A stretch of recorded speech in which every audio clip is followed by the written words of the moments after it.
There is a Hopi water spring in northern Arizona that priests have refused to let outsiders photograph for over a century because they say something with horns and feathers lives beneath it. In the 1890s, the Bureau of American Ethnology sent a government scientist to the Hopi mesas expecting to record a rain dance. A folk custom, harmless, decorative.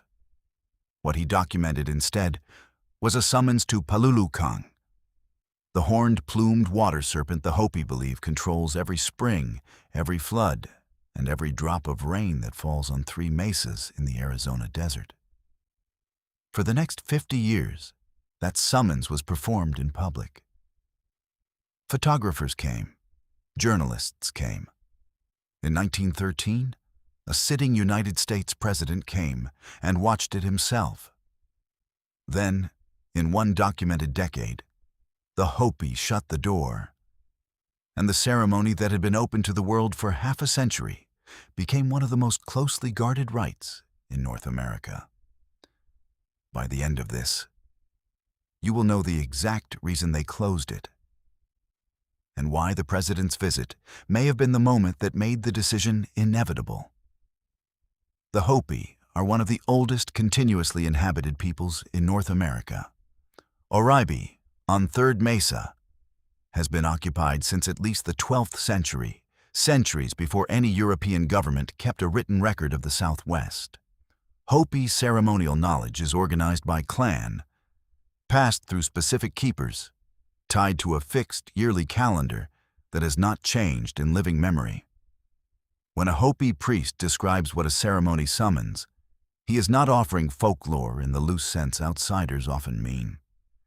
He is reciting a role his clan has held for generations, verified against a physical landscape, a spring, a shrine, a planting cycle that still exists, can still be checked against the account. The outside record begins later, and it begins narrow.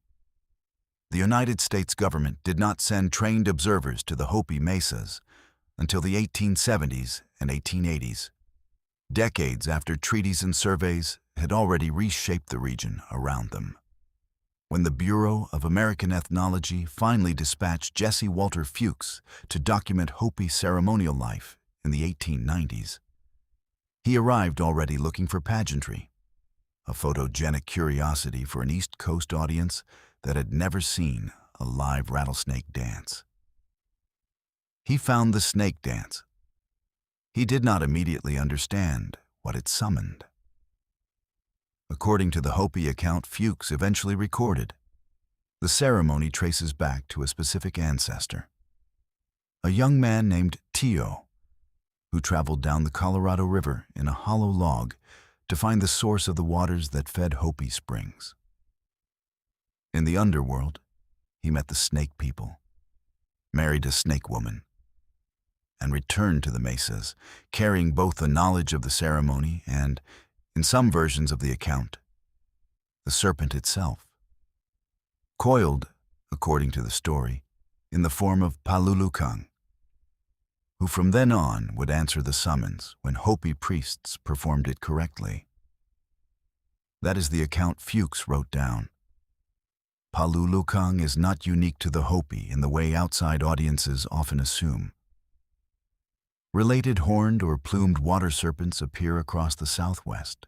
The Zuni describe Kolowisi. The Tewa Pueblos describe Avanyu, each tied to a specific spring or river, each treated by the community that keeps it as a distinct local being rather than a shared regional myth borrowed back and forth. Fewkes himself noted the resemblance without collapsing the traditions into one another, a distinction later academic surveys sometimes flattened for convenience. What he photographed alongside the Tayo account, starting in the 1890s and continuing into the next decade, is what turned a closed ceremonial system into a national spectacle. By 1902, the Detroit Photographic Company had sent its own crew to Walpi Mesa, and the images it produced were not filed away in a government archive. They were printed as postcards and sold across the country. a Hopi priest with a live snake in his mouth, a caption promising authentic tribal ritual, distributed to tourists who had never heard the word Palulukang and had no reason to think one existed. The postcard sold the danger. It did not sell the theology. Nothing in wide circulation explained that the man in the photograph believed he was standing in for an intermediary between his community and a being that lived in the water beneath the desert and decided every year whether the rains would come. That gap between what was photographed and what was actually happening is the gap this account follows. The Hopi kept performing the ceremony as they always had. The postcards kept selling a different version of it. And Palulukang, whatever the outside audience understood about it, remained exactly what the Snake Clan had always said it was.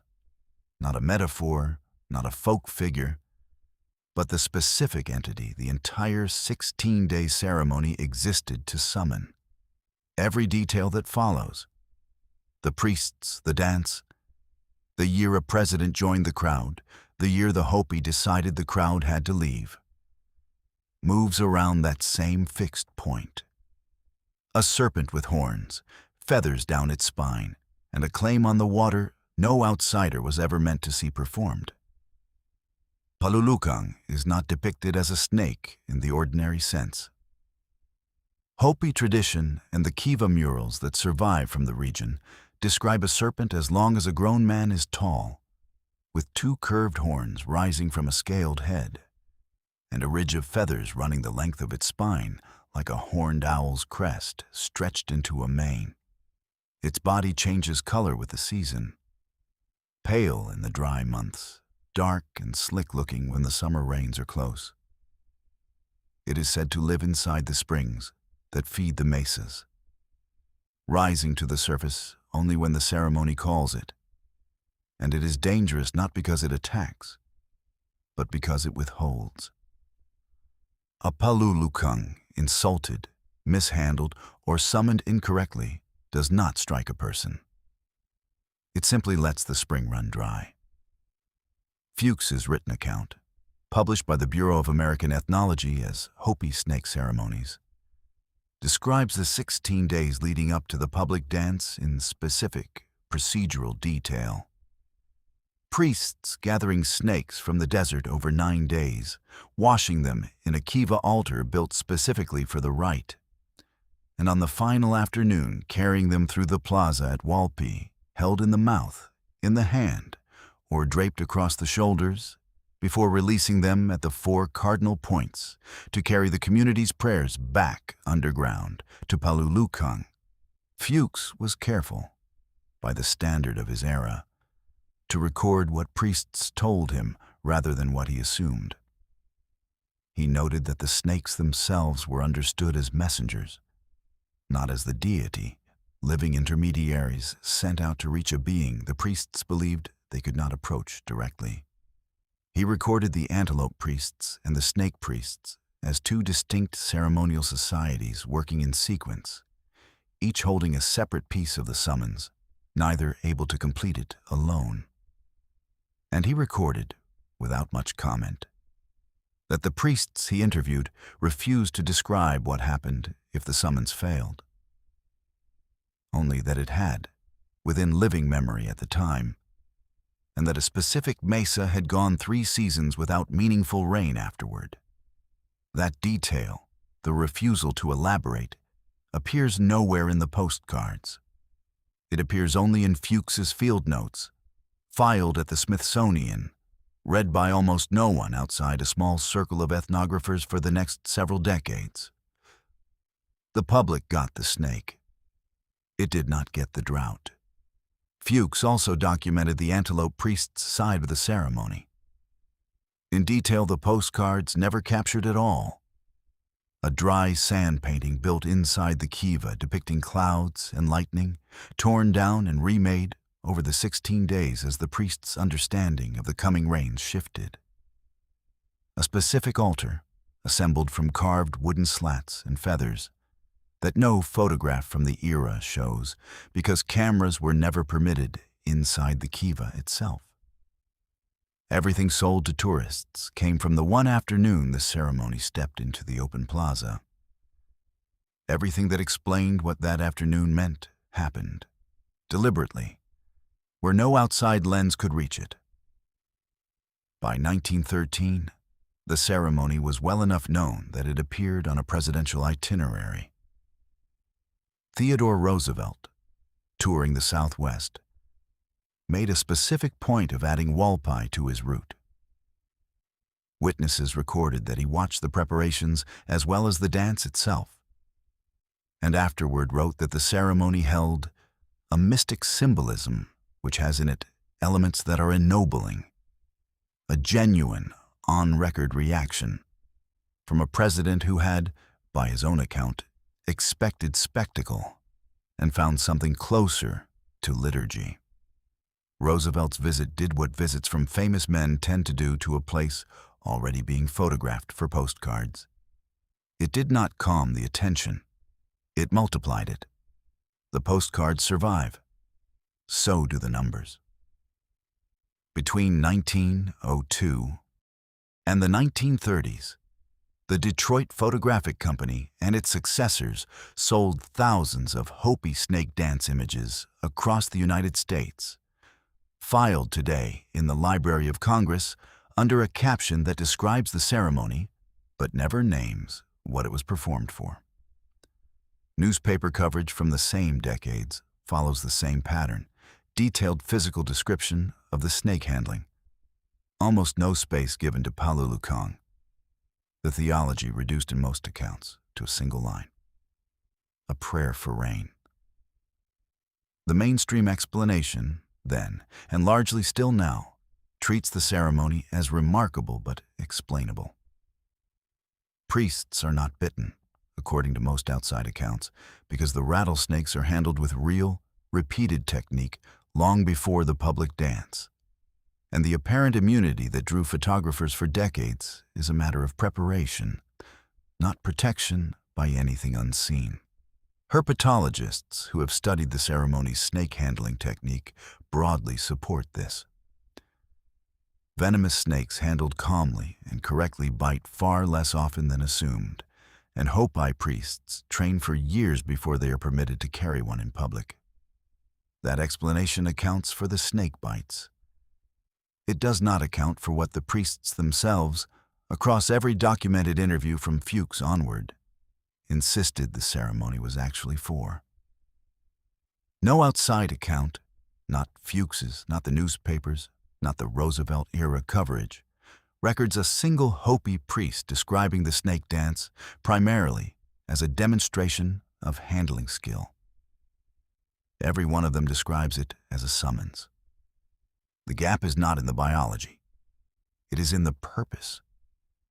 There is a second gap, harder to close with documents alone. The drought record itself. Weather data for northeastern Arizona in the early 20th century is thin and inconsistently kept.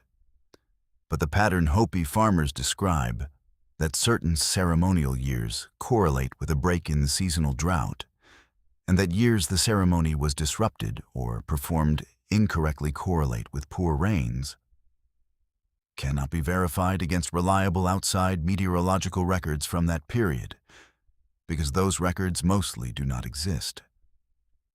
This account does not claim the correlation is proven. It states plainly that it is unprovable in either direction, which is a different thing than false. What is provable is the exploitation. By the 1920s, the ceremony had become one of the most photographed Native American rites in the country, and the Hopi villages hosting it were absorbing a level of tourist traffic that had nothing to do with agriculture, rain, or ceremony at all. Automobile clubs from Los Angeles and Phoenix organized excursions specifically timed to the August dance.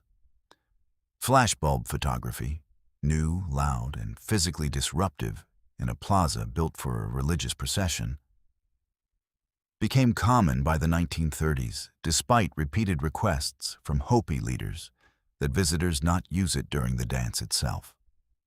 In August 1898, a research team produced what is now considered one of the earliest ethnographic films made of a Native American ceremony anywhere in North America.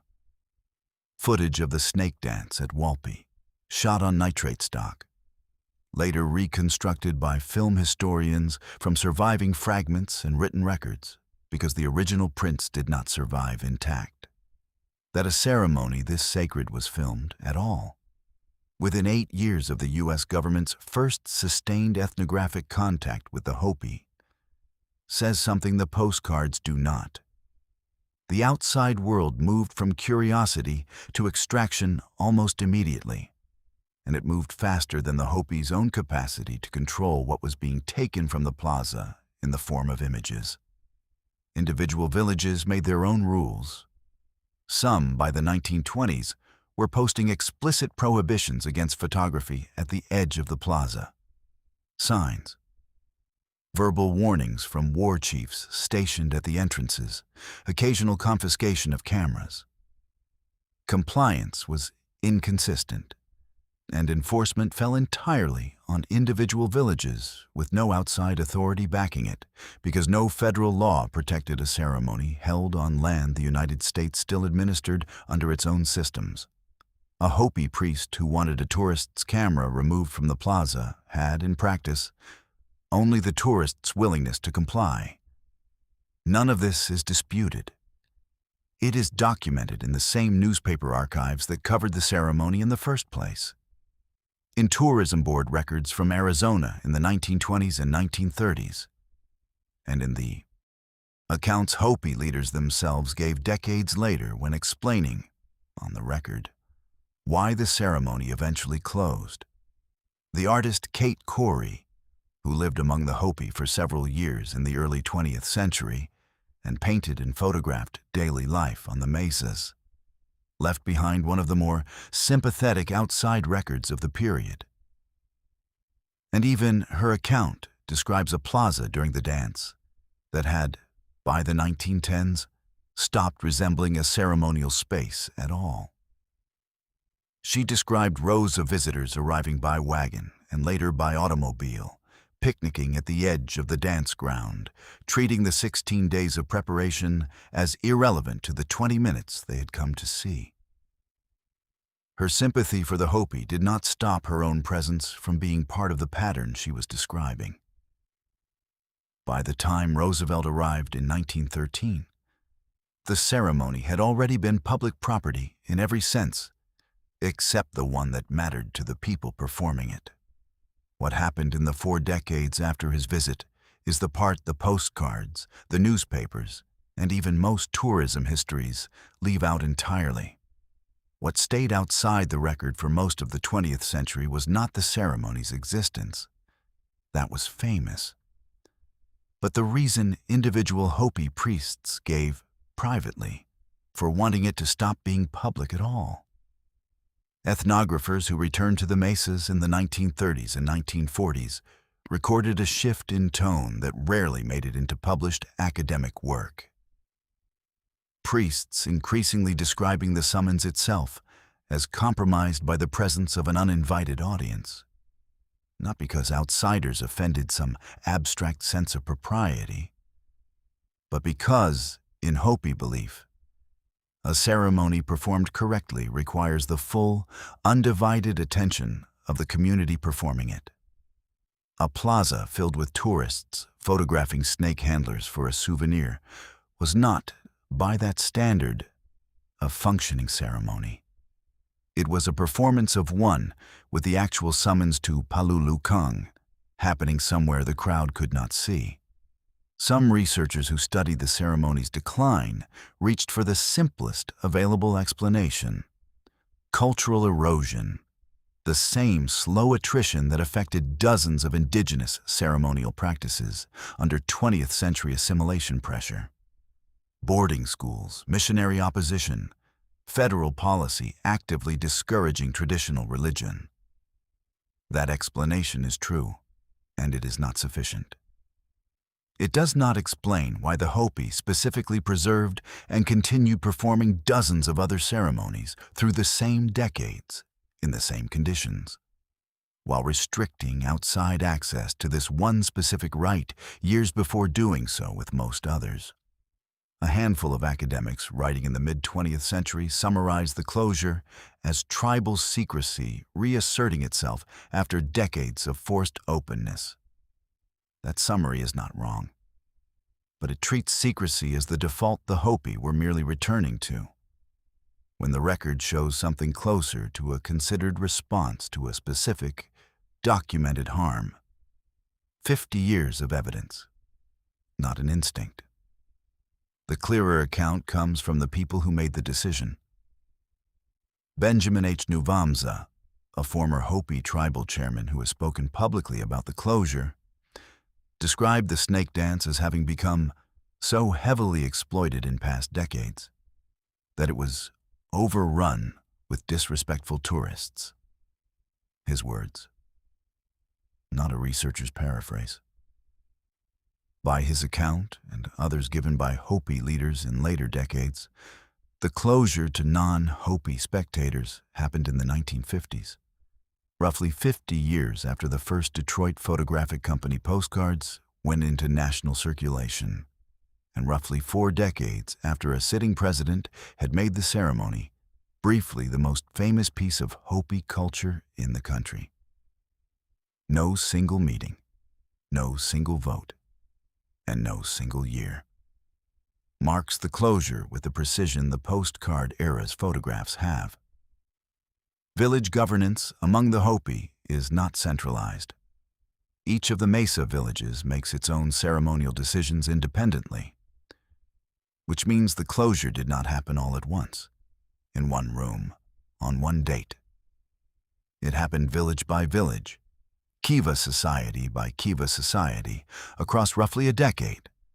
As more and more priests reached the same conclusion, Nuvamsa later described in public, that the cost of the audience had exceeded whatever value came from being seen. What forced the final, near-total closure was not one incident, but the accumulation the record does show clearly.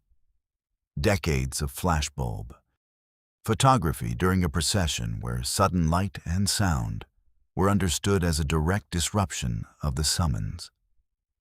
Decades of tourists treating a 16-day preparation as a single free show. And, by the account several priests gave later, a growing sense that the ceremony's actual purpose, Palulukang, the rain, the spring beneath the mesa, had been almost entirely replaced in the outside world's understanding by a single image. A man with a snake in his mouth. The theology had been edited out of its own record. By the time most villages had closed the dance to outsiders, Fewkes' original written account was already 50 years old, sitting in a Smithsonian archive, read mostly by specialists. The wider American public had absorbed a version of the Hopi snake dance, built almost entirely from postcards and newsreel footage. The danger, the spectacle, the snake, with no equivalent circulation for the one detail every priest interviewed across 5 decades had agreed on, that none of it was about the snake at all. There is one more piece of the record worth naming precisely, because it is the piece most accounts leave vaguest. The 1898 film footage of the snake dance was produced with the Hopi's cooperation, not despite it. Priests at Walpi understood, at least broadly, that a camera was present and agreed to let the dance proceed. What none of the surviving written material suggests is that anyone explained to those priests what a film camera actually was, how the images would circulate once developed, or how many strangers, decades later, would form their entire understanding of Palulukang from 20 seconds of nitrate stock. Consent to be observed once is not the same as consent to be replayed indefinitely to an audience that will never see the spring, the sand painting, or the 16 days that came before the 20 minutes in the plaza. Roosevelt's visit sits at an odd angle inside this account. He is the single most credible, most independently documented witness to the ceremony in its open decades. A president, not a photographer chasing a postcard sale, describing what he saw in his own words as something closer to liturgy than spectacle. But his visit was also, by scale, the single largest publicity event the ceremony ever received. And the years immediately following it saw the heaviest recorded tourist traffic in the ceremony's public history. The same visit that came closest to representing the Hopi's own understanding of what the dance was for also did the most to guarantee the crowd it eventually could not tolerate. None of the outside record, not Fewkes' field notes, not the postcards, not Roosevelt's own account, not the tourism board archives, can settle the question the Hopi priests themselves were never fully willing to answer for outsiders. Whether Palulukang is a shared symbol the Snake Clan uses to organize a real agricultural practice around real seasonal water, or whether the priests who spent 50 years performing a ceremony for outside cameras believed, in the specific and literal sense, that something living beneath the mesa was watching the audience as closely as the audience was watching the snakes. Both readings fit the same documented facts. A ceremony can function as accurate seasonal knowledge encoded in ritual form. Priests reading real signs about groundwater and rainfall, dressed in a story about a serpent, correct in its practical effect, whether or not the serpent is literally present. Or a ceremony can be exactly what its practitioners have always said it is.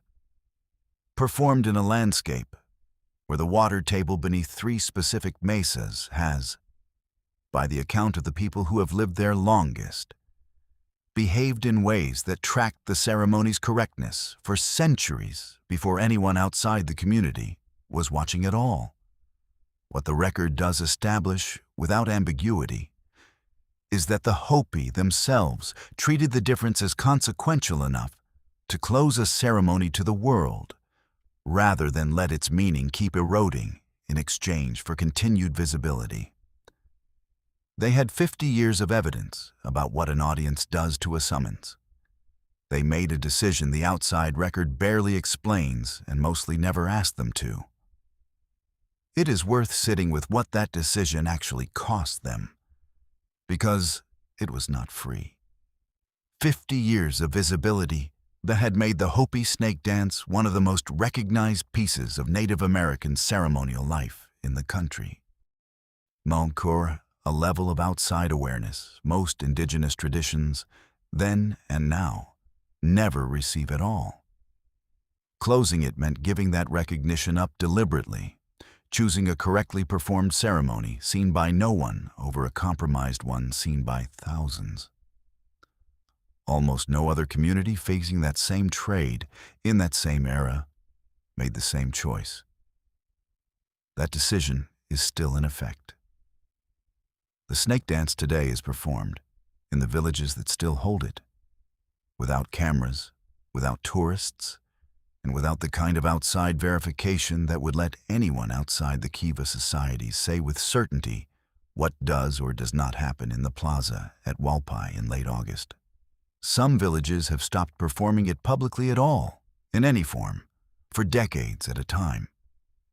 Others hold it only in alternating years, and only for the community itself. The last generation of outsiders who saw it, the postcard buyers, the newsreel audiences, a president who called it ennobling, may also have been the last generation who will ever get to decide for themselves what they were looking at. Somewhere on a Hopi mesa in northern Arizona, there is still a spring the priests do not let outsiders photograph. No government survey has mapped exactly which one, and no published account confirms whether it is the same spring Fewkes was told about in the 1890s, or a different one entirely. The kind of detail the Hopi have never been obligated to make legible to anyone outside the Snake Clan, What is certain is only what the record allows. That for roughly 50 years, a nation of tourists, photographers, journalists, and at least one president watched a ceremony they believed they understood, built entirely around a horned, feathered serpent most of them never once heard named.